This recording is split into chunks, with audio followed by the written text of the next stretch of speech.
오늘 탐사보도 트리거는 가정폭력 문제를 집중 취재했습니다. 2달 전 인천 강화도에서 가정폭력으로 의심되는 사건이 벌어졌습니다. 아내가 피를 흘린 채 바닥에 쓰러졌는데 남편은 아무 조치도 하지 않은 채 테니스를 치겠다면서 나갔고 아내는 아직까지도 의식을 찾지 못하고 있습니다. 경찰은 이 남편에 대해서 구속영장을 신청했습니다. 최강의 PD가 추적했습니다. 지난 5월 9일 퇴근을 앞둔 딸이 새아버지로부터 전화를 받았습니다.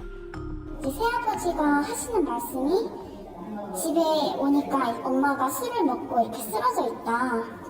내가 건드리면 가정폭력 이런 문제가 생기니까 나는 건드리지 않고 그냥 나간다. 새아버지가 보낸 사진 속 어머니는 화장실 바닥에 엎드린 채 피를 흘리고 있었습니다. 딸은 급히 112와 119에 신고를 하고 어머니를 병원으로 옮겼지만 지금까지 뇌사 진행 상태입니다. 어머니는 외상성 뇌출혈로 지금 현재 혼수 상태로 계시고 입원해서 현재까지 의식이 돌아오신 적은 없으세요.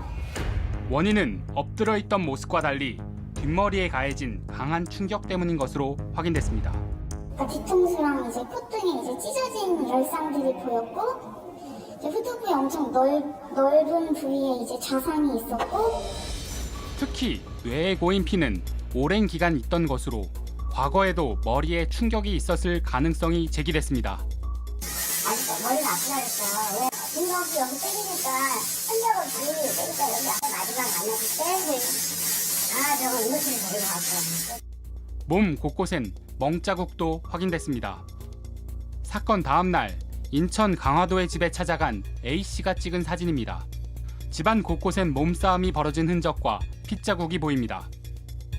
거실 탁자는 피가 묻은 채 부서져 있고 화장실은 물론 안방 벽과 바닥에서도 혈흔이 발견됐습니다. 이웃들은 평소에도 폭행이 잦았다고 증언합니다. 싸우면은 폭행을 그러니까 주로 맞았어요. 그러니까 얼굴을 몰라볼 정도로 맞아서 이제 병원에 입원을. 남편은 사고 당일 의식 없이 쓰러져 있는 피투성이 아내를 둔 채 테니스를 치러 간다며 나갔습니다. 돌아와선 술에 취해 잠을 잔 후 새벽에야 병원을 찾았습니다. 딸은 사건 이틀 뒤 폭행의 정황이 의심된다며 경찰에 수사 의뢰를 요청했습니다. 인천 강화경찰서는 2달 반이 지난 오늘에야 새아버지에 대해 구속영장을 신청했습니다. JTBC 최강일입니다. 아직까지 의식을 찾지 못한 이 여성은 남편이 자신에게 폭력을 휘두른다며 이미 경찰에 3번이나 신고를 했었습니다. 딸이 뒤늦게 발견한 이 여성의 휴대전화에는 가정폭력에 대한 공포를 토로하는 목소리가 녹음돼 있었습니다. 계속해서 최강일 PD입니다. 사고 직후 딸들이 확인한 엄마의 휴대전화. 과거 가정폭력을 당한 직후 녹음한 걸로 추정되는 음성 파일이 담겨 있습니다.